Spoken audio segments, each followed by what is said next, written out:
मुख्यमंत्री अशोक गहलोत ने शुक्रवार को वीडियो कॉन्फ्रेंस के जरिए भीलवाड़ा में नवीन तकनीकी युक्त दुग्ध संयंत्र का शिलान्यास किया। इस दौरान कार्यक्रम को संबोधित करते हुए उन्होंने कहा कि किसानों को फसल की उपज का पूरा पैसा मिले ताकि ग्रामीण अर्थव्यवस्था मजबूत हो सके। इसके लिए सरकार भी हमेशा किसानों के हितों को लेकर प्रयासरत रहेगी।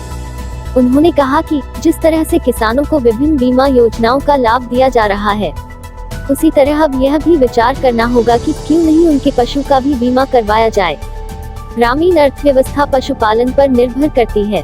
गहलोत ने कहा कि कोऑपरेटिव में जिस तरह से दूसरे राज्यों ने महारत हासिल की है, वैसे ही राजस्थान में भी इसे और बढ़ाने की जरूरत है। सवाल भीलवाड़ा डेयरी का ही नहीं है, दूसरे जिलों में भी दूध डेयरी को आपस में कंपटीशन करना चाहिए ताकि ज्यादा से ज्यादा दूध का संकलन और वितरण हो सके। इसका किसानों को सीधा फायदा मिलेगा। नवीन तकनीकी युक्त दुग्ध प्रसंस्करण प्लांट का कार्य अगस्त 2022 तक पूरा होगा। इस प्लांट का निर्माण राष्ट्रीय डेयरी विकास बोर्ड के माध्यम से किया जाएगा और इसके निर्माण पर करीब 72 करोड़ रुपए खर्च होंगे। मुख्यमंत्री अशोक गहलोत ने खेजड़ली बलिदान दिवस पर जोधपुर के खेजड़ली गांव में वृक्षों की रक्षा के लिए स्वयं को न्यौछावर करने वाले प्रकृति प्रेमियों की शहादत को नमन किया है। गहलोत ने कहा है कि वृक्षों की रक्षा के लिए स्वयं को न्यौछावर करने वाले प्रकृति प्रेमियों का बलिदान सदैव अविस्मरणीय रहेगा। सभी को पेड़ और पर्यावरण का न सिर्फ महत्व समझने की आवश्यकता है, बल्कि यह प्रण भी ले कि पेड़ की परवरिश बच्चे की तरह की जाए। प्रत्येक व्यक्ति जीवन में कम से कम एक पेड़ जरूर लगाए और उसकी अच्छी तरह देखभाल करे। कोरोना काल में जेईई और नीट परीक्षा कराए जाने के खिलाफ कांग्रेस ने प्रदेश के सभी जिलों में धरना प्रदर्शन किया। जयपुर में JLN मार्ग स्थित MNIT के बाहर हुए धरना प्रदर्शन में सोशल डिस्टेंसिंग की धज्जियां उड़ती हुई नजर आई। फोटो खिंचवाने के चक्कर में कांग्रेस के कार्यकर्ता और नेता मिलकर बैठे नजर आए, जबकि धरना स्थल पर सोशल डिस्टेंसिंग की पालना के लिए काफी जगह मौजूद थी। मुख्य सचेतक महेश जोशी सोशल डिस्टेंस की पालना की बात करते रहे, वहीं परिवहन मंत्री प्रताप सिंह खाचरियावास भी नसीहत देते हुए नजर आए कि आगे से धरना प्रदर्शनों में कम से कम लोगों को लाया जाए।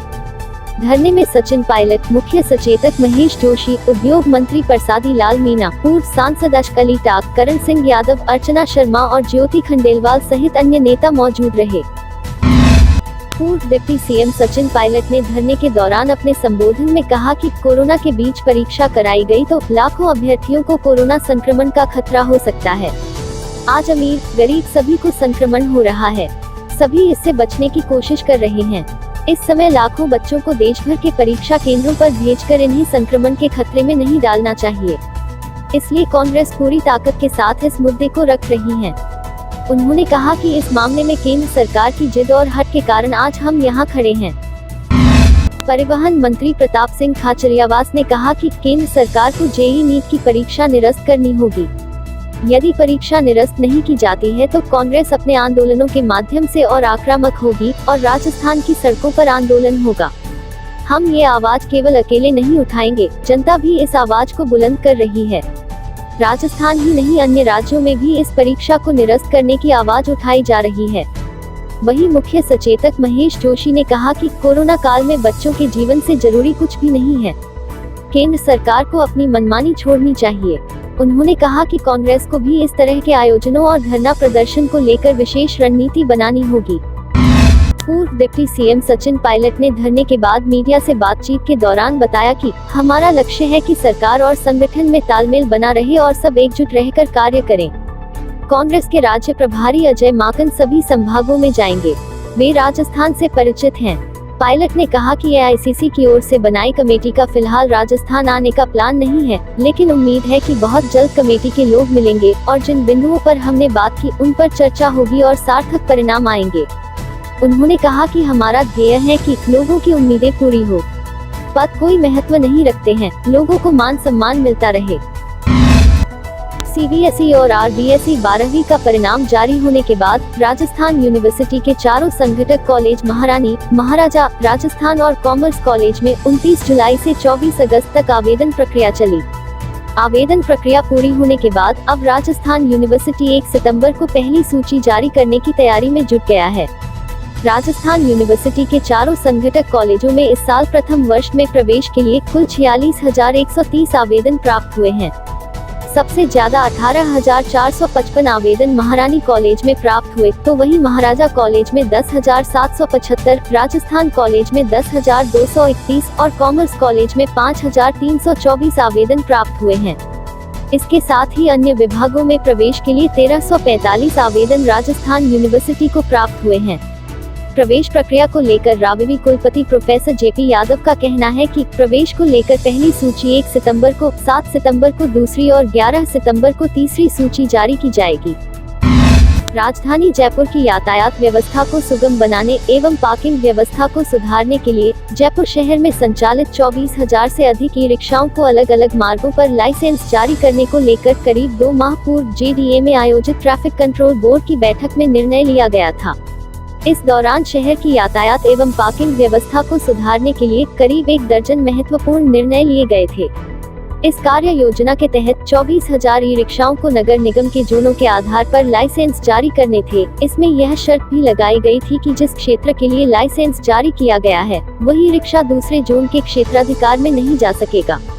योजना के तहत क्षेत्रीय परिवहन अधिकारी को नगर निगम के 8 जोनों में 3,000 ई रिक्शाओं को लाइसेंस जारी कर शहर में संचालित करना था। लेकिन अब तक योजना पर न ट्रैफिक कंट्रोल बोर्ड की समिति ही काम कर पाई है और न ही क्षेत्रीय परिवहन अधिकारी की ओर से इस पर आगे की कोई रणनीति बनाई गई है। इसके साथ ही योजनाओं में मिनी बसों के रूटों में भी बदलाव करना था।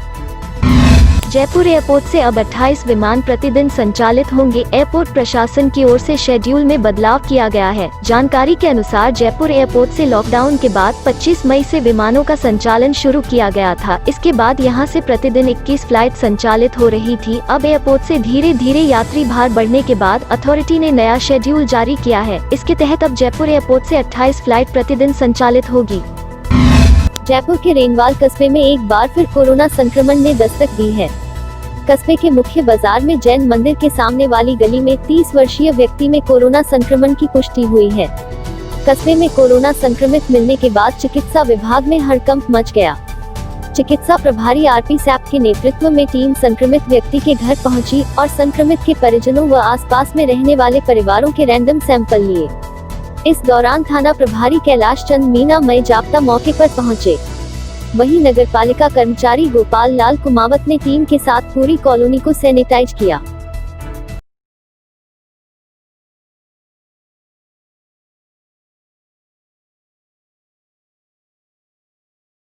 हमारे YouTube चैनल को जरूर सब्सक्राइब करें, बेल आइकन जरूर दबाएं और जुड़े रहें डी न्यूज के साथ।